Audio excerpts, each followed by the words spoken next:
मुख्यमंत्री एकनाथ शिंदे आज वाशिम दौऱ्यावर आहेत। बाळासाहेब ठाकरे शेतकरी प्रशिक्षण भवनाचं लोकार्पण मुख्यमंत्री एकनाथ शिंदे यांच्या हस्ते होईल।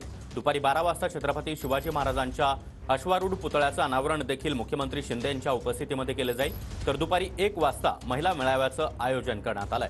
आगामी लोकसभा निवडणुकीच्या दृष्टीने भावना गवळी यांच्याकडून जोरदार शक्ती प्रदर्शन करण्यात येत आहे।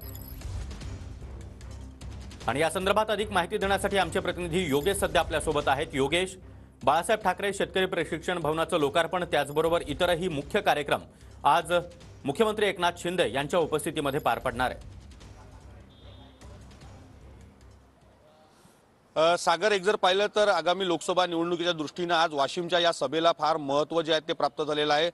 भावना गवळींचं होम पिच म्हणून वाशिमकडे पाहिलं जातं आणि या ठिकाणी मोठ्या प्रमाणात आज मुख्यमंत्र्यांचं मार्गदर्शन महिला मेळावा जो आहे तो या ठिकाणी आयोजित करण्यात आलेला आहे। साधारणतः 20,000हून अधिक महिला जे आहेत ते या संपूर्ण मेळाव्याला जे आहेत ते उपस्थित राहणार आहे। ही आगामी लोकसभा निवडणुकीच्या दृष्टीने भावना गवळींचं शक्ती प्रदर्शन जे आहे ते मानलं जात आहे। गेल्या काही दिवसांपासून भावना गवळींच्या उमेदवारीच्या संदर्भानं संभ्रम जो आहे तो निर्माण या ठिकाणी राजकीय वर्तुळात झाला होता। मात्र आज खुद्द मुख्यमंत्री या ठिकाणी भावना गवळींच्या या कार्यक्रमाला उपस्थित राहून काय नेमका संदेश या संपूर्ण उमेदवारीवरून देतात हे देखील पाहणं आज महत्त्वाचं ठरणार आहे। या ठिकाणी छत्रपती संभाजीराजे त्यासोबतच महादेव जानकर हे सुद्धा या मेळाव्याला आजच्या उपस्थित राहणार आहेत।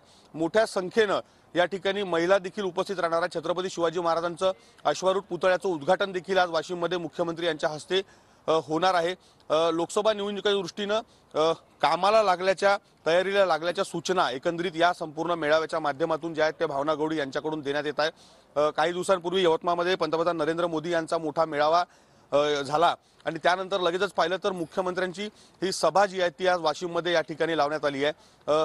लोकसभा निवडणुकीच्या दृष्टीनं फार महत्त्वाचा दौरा जो आहे तो आज हा मुख्यमंत्र्यांचा मानला जातो, कारण गेल्या काही दिवसांपासून जर पाहिलं तर एक स्वतंत्र दौरा जो आहे तो यवतमाळ जिल्ह्यामध्ये मुख्यमंत्र्यांचा लोकसभेच्या दृष्टीनं झाला नव्हता। मात्र आज हा दौरा जो आहे तो वाशिममध्ये या ठिकाणी आपलं लक्ष असणार आहे। धन्यवाद तुम्ही दिलेल्या या सविस्तर माहितीसाठी।